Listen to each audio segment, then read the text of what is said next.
What a difference a day makes. 24 hours ago, you could practically hear the champagne corks popping over at the West Wing following the news about Robert Mueller's Russia report. But after the administration's stunning decision to back a judge's ruling that would kill Obamacare, it's Democrats who believe they have reason to celebrate this morning. I've got a great team to help me break it all down. But first, you might have missed this overnight, but the implications for you and your loved ones could be huge. Late Monday, the Trump administration's Justice Department said it would support a Texas judge who ruled that when Congress eliminated the individual mandate back in 2017, it essentially made the entire Affordable Care Act unconstitutional. This is a huge change from the administration's previous position, which was to cut some aspects of Obamacare, like coverage for pre-existing conditions, but support the rest of it. Of course, Obamacare has been the law of the land for 9 years now, and in that time, it's become entrenched in millions of Americans' lives. According to the Kaiser Family Foundation, at least 44 million people have taken advantage of some aspect of Obamacare, and it impacts millions more. The law includes protections for pre-existing conditions, the creation of insurance marketplaces, premium subsidies for lower-income Americans, expanded Medicaid eligibility, expanded preventative services, and dependent coverage for adult children until they're 26. Despite all that, Republicans have been fighting Obamacare for years, insisting costs were too high and calling on the government to stay out of health care.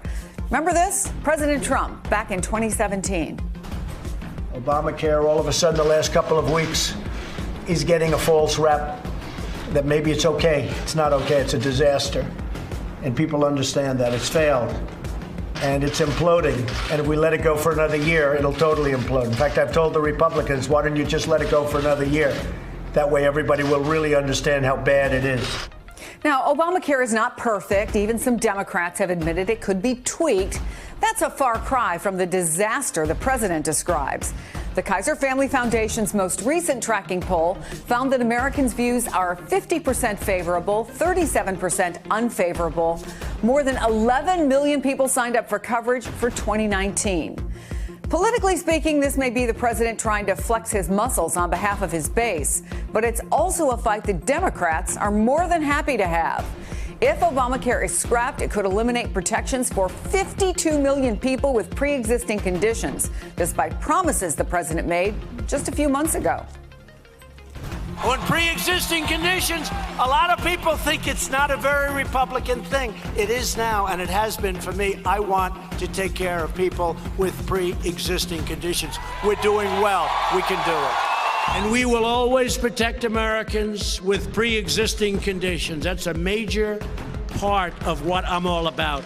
Well, apparently not anymore. And if Democrats want proof this is a winning issue for them, just go back to the midterms in 2018. NBC News exit polling found that health care was the single most important issue, #1 for voters in 2018, and they backed Democrats by more than 20 points. Hey there, I'm Chris Hayes from MSNBC. Thanks for watching MSNBC on YouTube. If you want to keep up to date with the videos we're putting out, you can click subscribe just below me or click over on this list to see lots of other great videos.